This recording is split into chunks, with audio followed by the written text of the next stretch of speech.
What's up, everyone? Welcome back to the Game Flow Report. My name is Nelson, and after watching just a few matches, I can say this: the NFL, NBA, MLB, and even college football will never compete with the World Cup. And honestly, I don't think they're supposed to. This isn't about what sport is better. This is about understanding why soccer means something different to the rest of the world. As Americans, we've built our own sports culture. The NFL has a touchdown every few minutes. The NBA has teams scoring over 120 points. Baseball gives us home runs and dramatic ninth innings. Our entertainment reflects who we are. America is a young country compared to much of the world. We have our own leagues, our own traditions, our own rivalries, and our own sports heroes. The Super Bowl is practically a national holiday. March Madness shuts down offices. The World Series has a century of history. We created our own sports universe, and honestly, we're pretty happy living in it. Then you turn on a World Cup match. The score is 0-0. 30 minutes go by, still nothing. An American fan might say, how do people watch this? Then one goal happens. One. And an entire country explodes. Because in soccer, it's not about how many moments there are.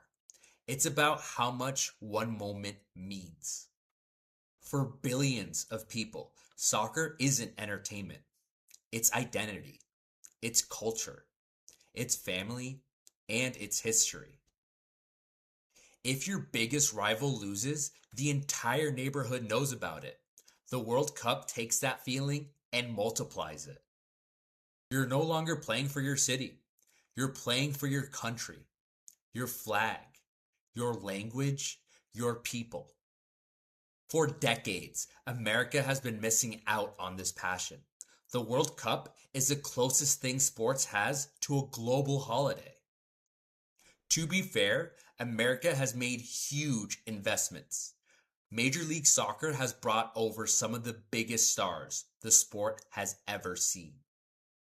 David Beckham signed a groundbreaking deal with the LA Galaxy that eventually became worth hundreds of millions through salary and ownership incentives. Lionel Messi joined Miami in a deal reportedly valued between 125 and 150 million, with revenue sharing agreements connected to global brands. Zlatan Ibrahimovic came to Los Angeles. Thierry Henry played in New York. Wayne Rooney came to DC. Money, facilities, marketing, that's all here. But passion can't simply be imported. It has to grow, and that takes generations. Here's where the conversation gets deeper. In many countries, soccer isn't just a game, it's a chance. A chance to escape poverty, provide for your family, and completely change your life.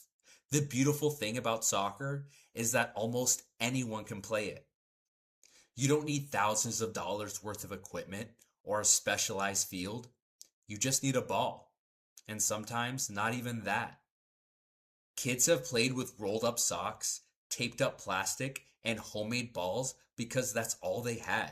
Some of the greatest players in history grew up with almost nothing. Lionel Messi left Argentina as a child to chase a dream. Cristiano Ronaldo grew up in a working class family on the island of Madeira. Neymar learned to play in the streets of Brazil. And clubs identify talent incredibly early. Martin Odegaard signed professionally with Streamus Godset at just 15 years old before moving to Real Madrid. Many of Europe's biggest academies recruit children as young as 7 or 8 years old, investing years into their development. Because overseas, soccer isn't simply a hobby, it's an opportunity. And there's something almost philosophical about that. Hardship creates resilience. Resilience creates hunger. And hunger often creates greatness.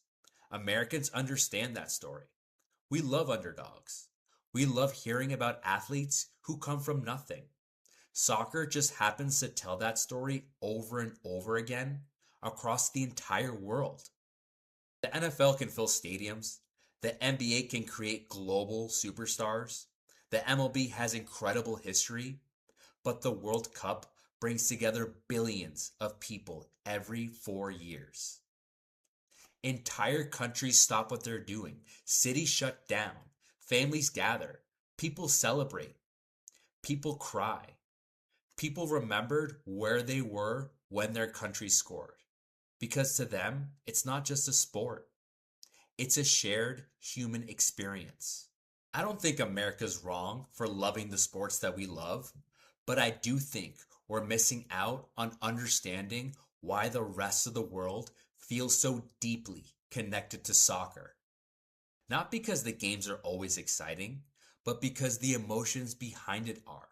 The World Cup reminds us that sports can be bigger than statistics.